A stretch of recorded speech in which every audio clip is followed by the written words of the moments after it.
Bom dia, irmãos. Paz seja convosco. Continuando nosso estudo nas Sagradas Escrituras, agora no capítulo 11 de Hebreus. Esse capítulo que eu diria assim, que é mais assim a implicação prática de tudo que temos estudado até agora.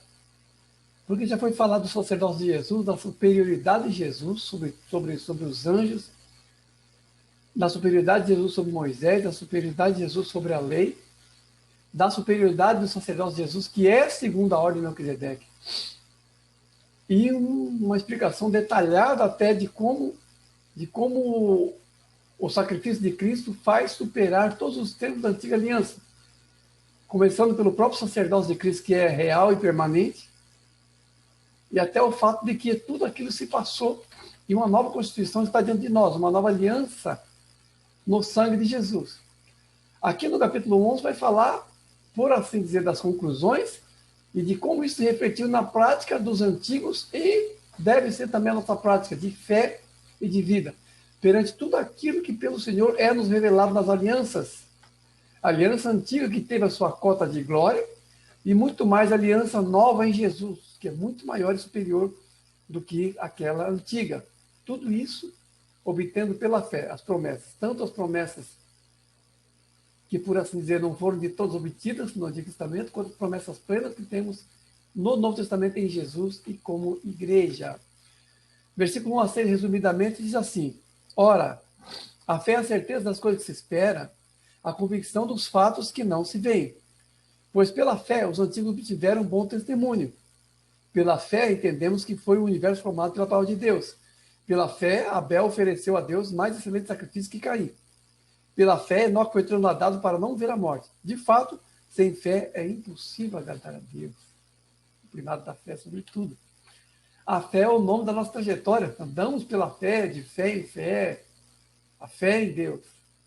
A fé é a certeza do que se espera, a convicção de fatos que não se veem. Por quê?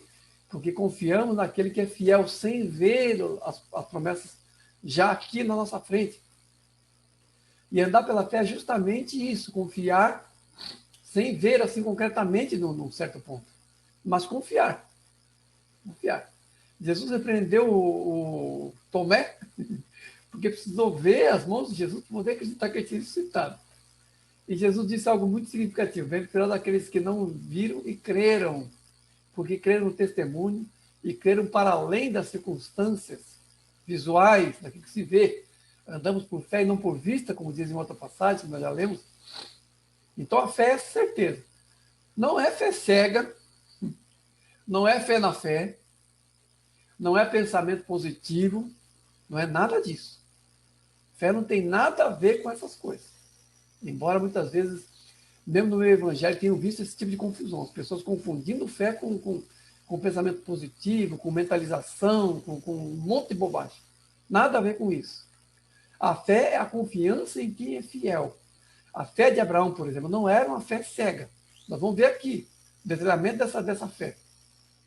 Porque as pessoas que andaram diante de Deus, confiaram em Deus, porque tinham razões para isso. Não fizeram uma aposta simplesmente. Jogaram a moeda, é caro ou coroa, vou apostar. Kierkegaard, né? Uma fé como uma aposta, a fé como um salto. Não existe isso na Bíblia. A fé como um salto não existe na Bíblia. Pode ser um termo aí filosófico, existencialista ou pré-existencialista de Kierkegaard, mas não é a fé bíblica. A fé bíblica não se confunde com nada disso. Porque a grande prova da fé é ver e ver em Deus. Ver e ver em Deus. E quanto mais as pessoas confiavam naquilo apenas que viam com esses olhos naturais, menos confiavam nas ações sobrenaturais de Deus. Isso porque negavam a fé por aquilo que viu, contrariamente, inclusive. Porque no deserto, como já disse antes, houve todas as evidências de que Deus estava ali. Sinais e prodígios foram feitos no deserto, todos os dias. E ainda assim, não andaram pela fé. Negaram a fé com todas as evidências externas que a sustentavam. No entanto, a fé não precisa tanto assim que Deus fique fazendo, apenas nós entendamos que Ele é fiel. Isso é o composto da nossa trajetória. A fé na confiança de Deus, na confiança que o Senhor é fiel. É nesse ponto que se conjuga a nossa fé com a nossa trajetória. E o bom testemunho daquelas pessoas que vieram antes de nós, os personagens aqui do Antigo Testamento, o bom testemunho deles é que souberam andar nessa fé. O bom testemunho deles para nós é ter andado nessa fé. E o testemunho de Deus para eles eram os sinais e as provas que Deus deu de sua fidelidade. Essas provas o Senhor continua nos dando ainda hoje. De modo que nunca, jamais a nossa fé será cega. Nunca, jamais. E o autor sagrado vai mencionar vários nomes daqui até o final desse capítulo. Começando aqui por Abel e Enoque. Primeiro, pontuando que Abel ofereceu mais sacrifício mais excelente do que Caim. Por quê? Porque foi acompanhado de fé. E aqui, de novo e novamente, não é simplesmente a mera crença. Porque fé, na Bíblia, fé é andar com Deus. Fé não é outra coisa. Fé não é a mera crença. A mera crença, Caim também tinha. Porque Caim também tinha um altar, também tinha o sacrifício que ele fazia. A mera crença, Caim também tinha. Senão ele não fazia o altar para nada. Mas Abel ofereceu sacrifício mais excelente porque tinha fé, ou seja, tinha vida e propósito com Deus e em Deus. Por isso, depois de morto, ele ainda fala, como diz o restante da passagem. Eu resumi aqui, mas depois vai dizer isso. Que Abel é o encabeça uma linhagem de santos. Jesus disse, olha, essa geração será pedida contra todo o sangue justo derramado sobre a terra, desde o sangue de Abel até o sangue de Zacarias, e assim por diante. Vamos voltar a esse ponto depois. Abel, então, pai daquelas pessoas que sabem a diferença entre religião e vida com Deus. A religião era praticada por Caim, na medida em que os seus sacrifícios eram vazios, não tinham sentido de vida para ele. Enquanto que Abel fazia o sacrifício de coração pleno e sincero. Por outro lado, Enoque foi trasladado sem ver a morte. Enoque. Só duas pessoas foram arrebatadas sem ver a morte. Enoque e Elias. Mas aqui Enoque é mais significativo porque, se por um lado Abel é o pai daquelas pessoas, espiritualmente falando, que não faz da religião uma coisa externa, mas tem realmente vida com Deus, por outro lado, a transladação de Enoque é um afiançamento de uma promessa, de um arrebatamento futuro que teremos também como igreja. Porque quando soar a última trombeta, nós seremos transladados, assim como Enoque, ao encontro do Senhor nos ares.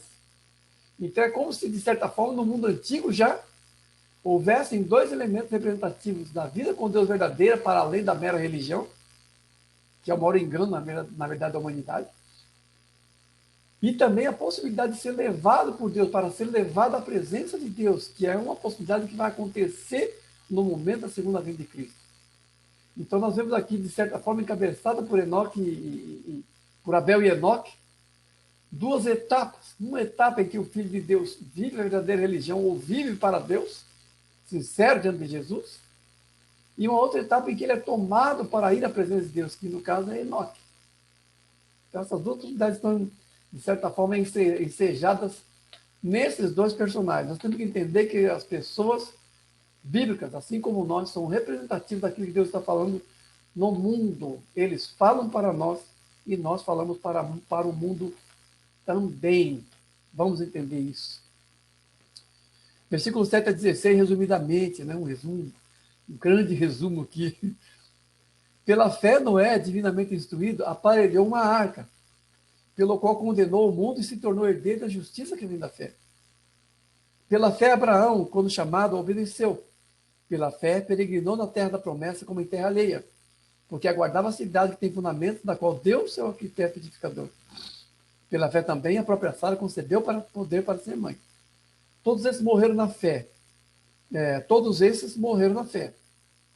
Sem ter obtido as promessas, vendo-as, porém, de longe, saudando-as e confessando que eram estrangeiros e peregrinos sobre a terra, mas aspiravam à prata superior, isto é, a celestial. Uma coisa muito importante se entender. Vou voltar a esse ponto depois. Tá? Pela fé, Noé, divinamente instruído, aparelhou uma arca, pelo qual condenou o mundo antigo e se tornou herdeiro da justiça que vem pela fé. Pela fé, Noé garantiu a continuidade da humanidade perante o juízo tremendo de Deus que sobreveio a esse mundo naquela época. As águas do dilúvio apagaram aquela geração toda. Mataram todos naquela época. Tudo morreu. Apenas Noé, sua família e os animais recolhidos na arca foram a matéria-prima da reconstrução do mundo.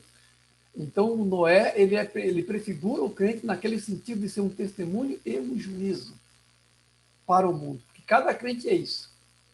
Cada crente é para esse mundo testemunho e juízo. Cada crente tem em si esse potencial.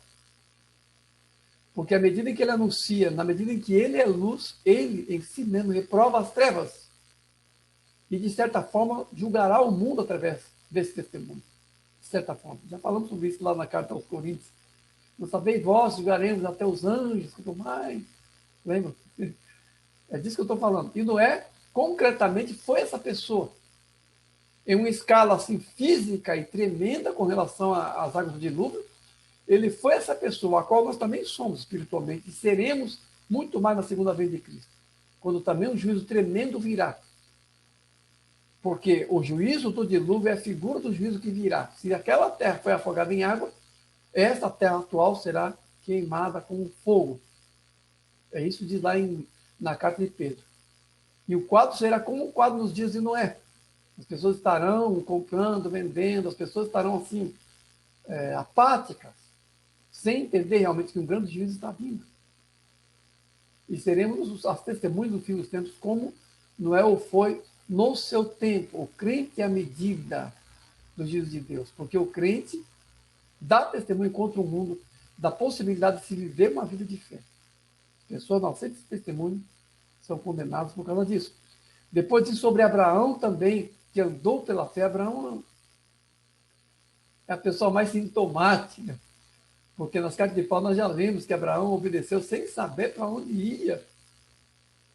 Então ele é mais assim, a pessoa, é por isso que é chamado de o pai da fé, porque foi o primeiro assim que realmente andou com Deus e recebeu no primeiro momento todas as promessas com relação ao povo e ao Messias, a Jesus, e ele entendia que era isso.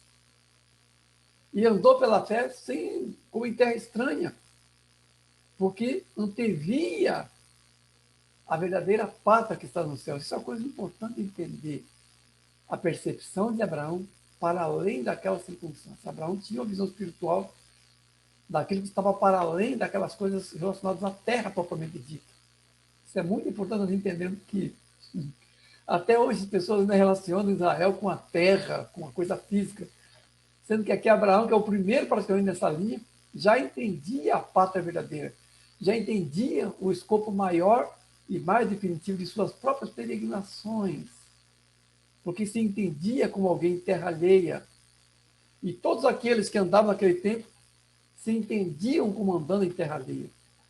Se entendiam que havia um termo maior e mais verdadeiro em sua peregrinação neste mundo, porque aspiravam à pátria maior, que é a pátria celestial. Isso é a pátria celestial. Desde Noé e todos eles aspiravam à pátria celestial. E essa peregrinação deles era o modo de sua identidade no mundo, como pessoas que andam no mundo, mas não segundo o mundo. Andam na carne, mas não segundo a carne, como diz Paulo, no outro ponto. E nesse peregrinar, todas as coisas que são pertinentes à vontade de Deus e à construção do plano de Deus nesse mundo, o seu reino, a marcha do reino de Deus nesse mundo, vai sendo tecido, tendo essas pessoas como parte, como fios dessa tecelagem divina. De modo que Sara, sendo estéril, concebeu o poder de dar à luz em avançada idade. Ela não era apenas estéril, ela já estava velha também. Então ela deu à luz, sobrepondo-se à promessa de Deus, a duas condições, a idade avançada e a esterilidade. E nesse conceber de Sara está o aceno profético de um povo, que somos nós gentios, que era também um povo estéril, de modo que os filhos da abandonada são mais numerosos do que os filhos daqui dá à luz, como diz profeticamente na outra parte. Os filhos da abandonada são mais numerosos, os filhos da estéril são mais numerosos, porque são filhos gerados em Deus e são fruto para Deus, não são apenas o fruto para a própria Sara, mas são frutos para Deus. Às vezes nós nos enganamos muito nesse sentido, queremos que de alguma maneira O plano de Deus se associa com o nosso querer, mas os frutos são sempre para Deus. A verdadeira trajetória é a frutificação para Deus. De modo que Isaac não era um filho apenas para Sara, ou em relação à satisfação pessoal de Sara, mas era um filho da promessa que levaria avante a marcha do reino de Deus nesse mundo, em vida e em testemunho. Esse era o sentido maior que eles captavam dessa peregrinação. As suas vidas perante a vontade de Deus. Não tanto assim a vontade de Deus para as suas vidas, mas muito mais do que isso, as suas vidas para a vontade de Deus. Era mais isso até. Depois continuando, né? Versículo 17 a 31. Pela fé, Abraão, quando posto à prova, ofereceu Isaac. Pela fé, igualmente, Isaac abençoou Jacó e a Esaú acerca de coisas que eles estavam por vir. Pela fé, Jacó abençoou cada um dos filhos de José. Pela fé, José fez menção do êxodo dos filhos de Israel. Pela fé, Moisés recusou ser chamado filho da filha de Faraó, porquanto considerou o opróbrio de Cristo por maiores riquezas do que os tesouros do Egito. Pela fé celebrou a Páscoa e o derramamento de sangue. Pela fé atravessaram o Mar Vermelho. Pela fé ruíram as muralhas de Jericó, depois de rodeados por 7 dias. Pela fé Raabe, a meretriz, não foi destruída com os desobedientes, porque acolheu em paz os espias. Meu Deus, pela fé. Ainda Abraão, em sua trajetória pela fé, sendo provado com relação ao seu filho, sendo provado em relação à renúncia daquilo que Deus mesmo tinha dado a ele como promessa, que era Isaac. Mas ele entendia que Deus, sendo fiel em sua promessa, de alguma maneira haveria uma restituição. E que Deus poderia até ressuscitá-lo dentre os mortos. Porque Deus é fiel em sua promessa. E Abraão foi provado e venceu a prova da fé. Em coisas que eram de Deus. Nós, às vezes, não suportamos a prova, muitas vezes, em coisas do mundo, quanto mais em coisas de Deus. Quanto mais em coisas que nós achamos que é realmente nosso direito natural no Senhor. E, no entanto, um homem como Abraão foi provado tanto em relação às coisas do mundo, quanto em relação às próprias coisas do Senhor que lhe vieram sob prova. E no momento seguinte, quando vem a prole de Abraão, os filhos de Abraão, os descendentes de Abraão, em sequência, Isaac, Jacó e José, quando vem os descendentes de Abraão, vemos as mesmas provas e a mesma antevisão de coisas futuras, aquele mesmo olhar profético. Porque cada um, segundo o seu próprio modo, segundo a sua própria circunstância, anteviu as coisas que eles estavam por vir naquilo que falaram sobre suas descendências. Tanto Isaac, quanto Jacó e quanto José mencionaram aquilo que estava para além do tempo deles, ou seja, entendiam que eles eram parte de uma trajetória maior e coletiva do povo de Deus, que pessoas que viriam depois deles teriam também a incumbência de levar adiante a trajetória histórica do povo de Deus no mundo. E profeticamente falaram disso. Cada um deles falou isso. Cada um deles falaram de coisas que eles estavam por vir. Numa trajetória antevista, como aceno profético de tudo aquilo que Deus já tinha realizado com eles, mas que ainda realizaria em sua prole. Isso, vejam bem, em meio a muitos erros, em meio a muitos equívocos, quem leu já o Antigo Testamento sabe os erros de cada um deles, as fraquezas humanas de cada um deles, de Abraão, de Isaac, de Jacó, de José, as sombras e a luz no meio da trajetória. Mas são pessoas que andam com Deus. E da fraqueza tiram força. E que portam a palavra de Deus em vasos de barro. Em vasos de barro. Por isso o plano de Deus avança apesar de tudo. Mesmo havendo muitas vezes tropeços, muitas vezes erros, muitas vezes desânimo, muitas vezes coisas erradas no meio deles.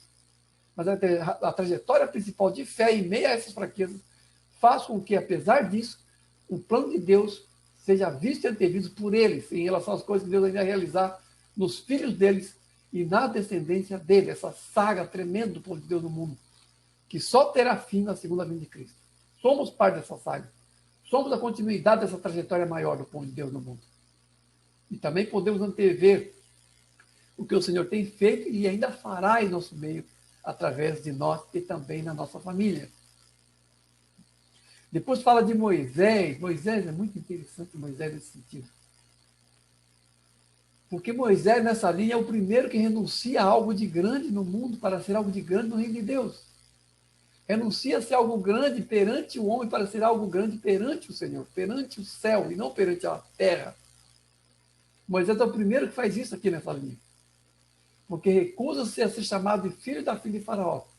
Recusa os tesouros do Egito. Recusa a sabedoria do Egito.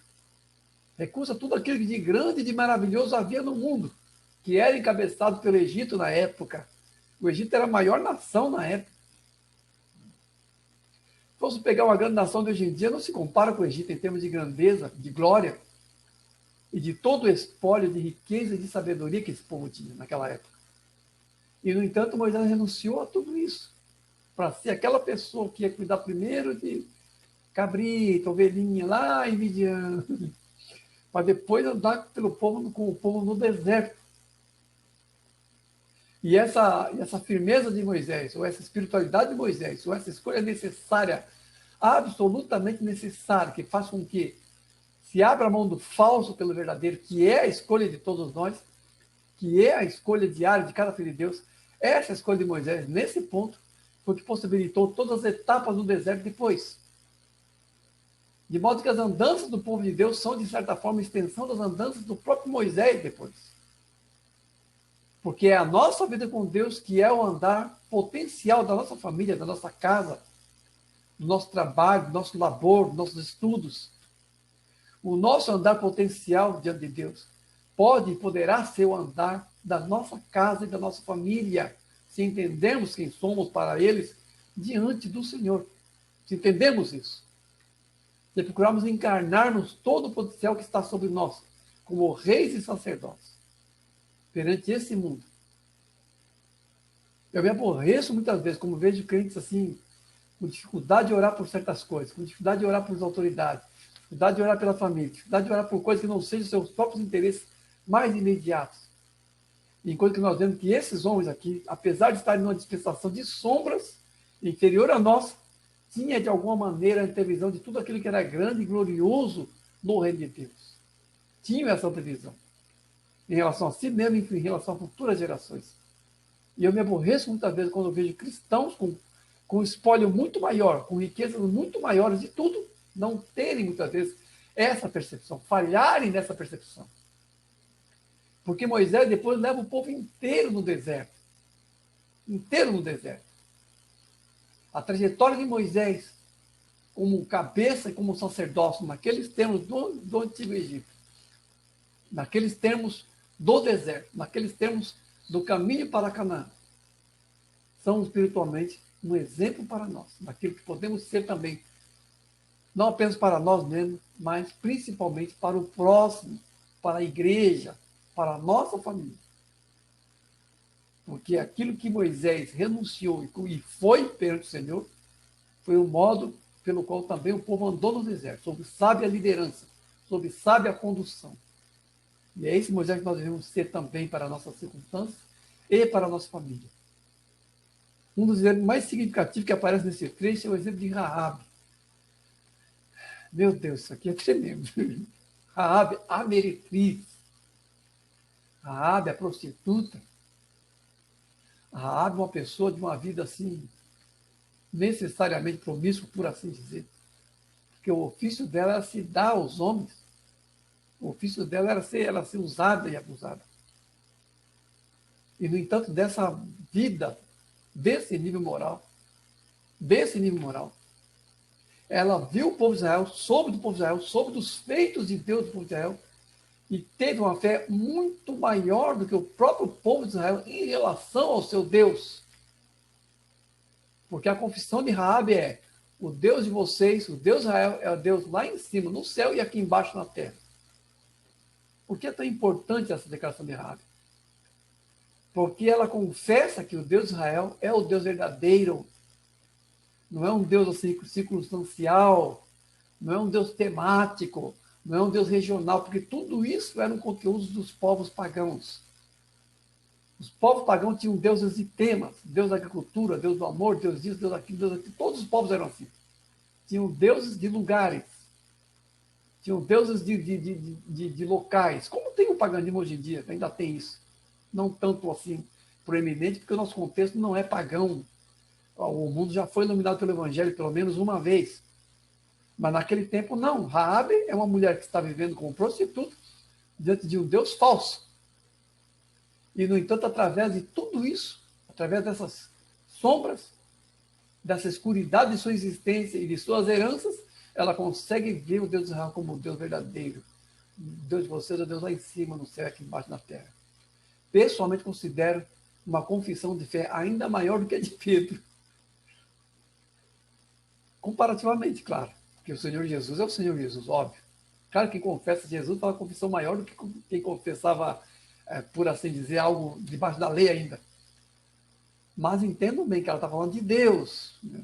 Ela está falando de Deus, do Deus de Israel, do Deus verdadeiro, do Pai do nosso Senhor Jesus Cristo. É dessa pessoa que ela está falando. E está vendo para além de suas circunstâncias esse Deus. Porque quando Jesus perguntou para os apóstolos que dizem por aí que o Filho do Homem é, uns dizem que você é um profeta, uns dizem que você é Elias, um monte de bobagem. Hoje em dia tem mais bobagem ainda do que aquelas que eles mencionam ali. E Jesus pergunta para eles, mas para vocês, quem eu sou? E Pedro diz, tu és o Cristo, Filho de Deus vivo. E Jesus fala, bem-aventurado és tu, Simão Barjona, porque não foi nem a carne nem o sangue que te revelou, mas meu Pai que está nos céus. Essa confissão de Raabe também foi algo revelado de Deus para ela. Como ela poderia entender esse Deus verdadeiro sendo uma prostituta e no meio de um contexto pagão? E, no entanto, ela fez uma confissão que, pessoalmente, no quadro do Antigo Testamento, era muito semelhante à confissão de Pedro. De conhecer o Deus verdadeiro para além de tudo aquilo que se fala dele. Para além de várias falsidades que existem sobre a divindade que havia naquele tempo. Ela enxerga para além disso o Deus de Israel e suas possibilidades. Todas essas pessoas que andam pela fé são pessoas que receberam a formação. Aqui nós temos o primeiro lugar, num primeiro momento, em Raabe, uma pessoa que não era do povo de Deus, não tinha as heranças que todos eles tinham. E, no entanto, soube também enxergar para além de suas circunstâncias e ver ali o Deus verdadeiro para além das coisas que eram a sua vida e suas circunstâncias. Essa é a verdadeira visão de fé, afinal de contas. Uma visão para além das suas próprias circunstâncias e das limitações de suas próprias possibilidades. Versículo 32 a 40. Terminando. E que mais direi? Certamente me faltará o tempo necessário para referir o que há a respeito de Gideão, de Baraque, de Jefté, de Davi, de Samuel e dos profetas, os quais, por meio da fé, subjugaram reinos, obtiveram promessas, fecharam a boca de leões, da fraqueza tiraram força. Alguns foram torturados, provados, mortos ao fio da espada. Andaram peregrinos, homens dos quais o mundo não era digno. Ora, todos esses que obtiveram bom testemunho por sua fé, não obtiveram, contudo, a concretização da promessa, por haver Deus provido coisa superior ao nosso respeito, para que eles, sem nós, não fossem aperfeiçoados. Agora é nós. É nós na fita. Continuando, o autor fala, de que mais direi? Há várias pessoas que fazem parte dessas galerias de exemplos da fé. Não gosto muito do termo herói da fé, eu prefiro exemplos. O que mais direi? Porque houve homens e mulheres que pela fé avançaram para onde Deus no mundo, pessoas significativas, pessoas que são sinais de Deus para a humanidade, pelo seu modo de viver, pela sua fé em Deus, e pelo seu modo de viver alinhado com essa fé, de modo que essa fé é o construto de sua existência, o termo maior de tudo aquilo que ele fala, pensa e age nesse mundo, sendo nesse mundo.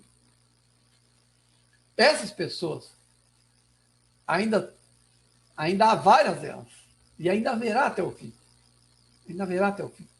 Somos parte dessas pessoas, e seremos parte da grande multidão dos remidos. Se Deus quiser, nós perseverarmos, obviamente. Nós não negarmos, como diz aqui aos Hebreus, tão severamente. Gideão, Davi e Jefté. Pessoas para além de suas possibilidades. O que é marcante nesse capítulo 11 de Hebreus é que são pessoas aquém de suas possibilidades, todas elas, de uma maneira ou de outra. Vieram de baixo, Gideão, Jefté e Davi, destacando 3. Quem já leu o Antigo Testamento sabe disso. Gideão, Jefté e Davi eram os menores do seu próprio contexto, cada um deles. E, no entanto, eram homens, justamente por isso, representativos do que pode ser uma vida de fé. Justamente por isso.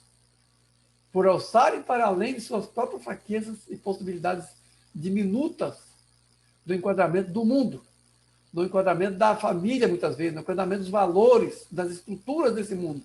Nesse enquadramento, eles eram os menores, no enquadramento do mundo, mas eram gigantes perante o Senhor, por aquilo que, pela fé, eram eles agigantados, subjugaram reinos, obtiveram promessas, realizaram grandes feitos pela fé, conquistas, realizaram altas possibilidades, muitos deles.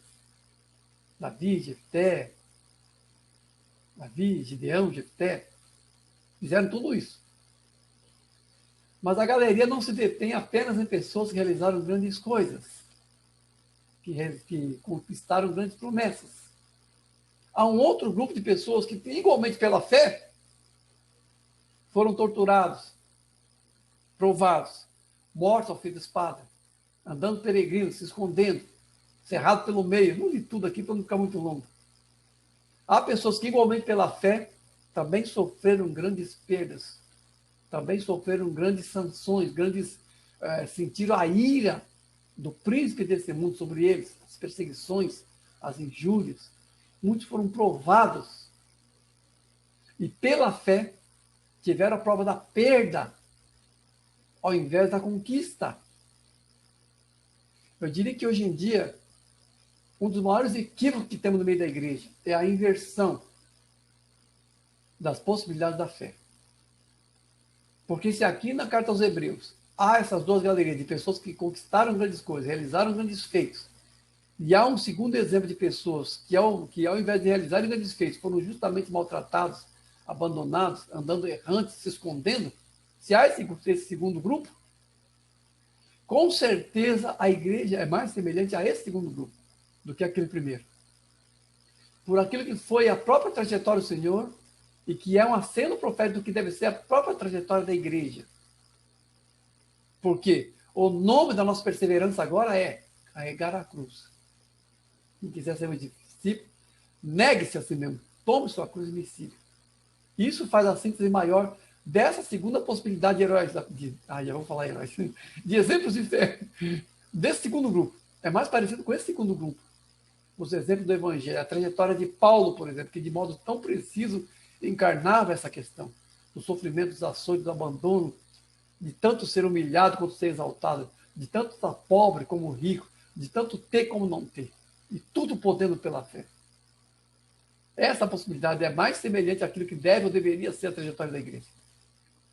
E uma tal de teologia da prosperidade, com todos os equívocos que ela traz dentro de si, quer nos convencer de que estamos nos dias do Antigo Testamento, de ainda subjugar reino, de ainda realizar grandes coisas.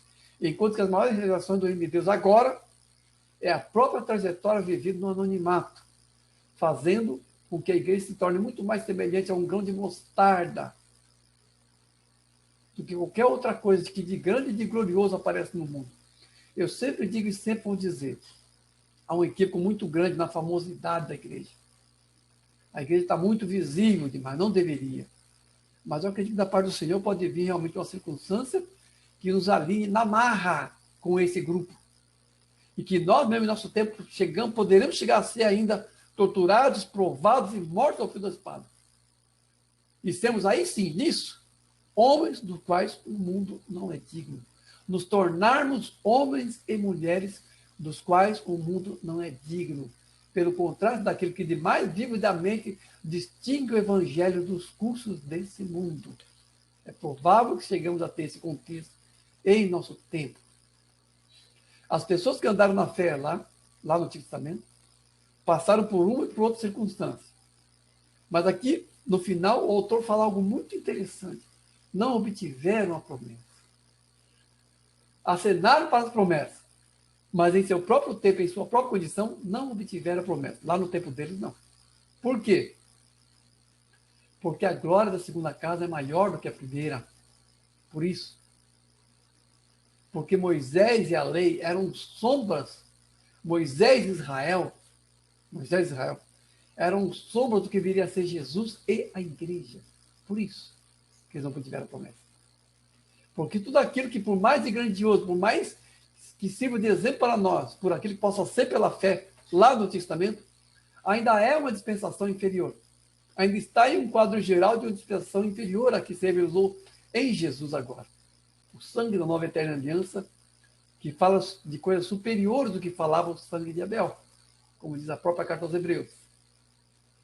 No capítulo 11 de Mateus, no versículo 11 a 15, Jesus diz: dentre os nascidos de mulher, não há ninguém maior do que João Batista. No entanto, o menor no reino dos céus é maior do que ele.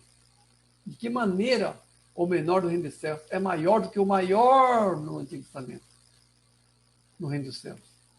Porque o reino dos céus é a igreja, principalmente, está para além da igreja, sim, mas é o corpo de Cristo, é a igreja, a firme coluna e baluarte da verdade é a igreja, como diz lá em Timóteo, é o corpo de Cristo, tem em si os potenciais do reino de Deus. Embora saibamos que o reino de Deus tem a ver com a soberania de Deus e que, portanto, vai além daquilo que a igreja alcança muitas vezes.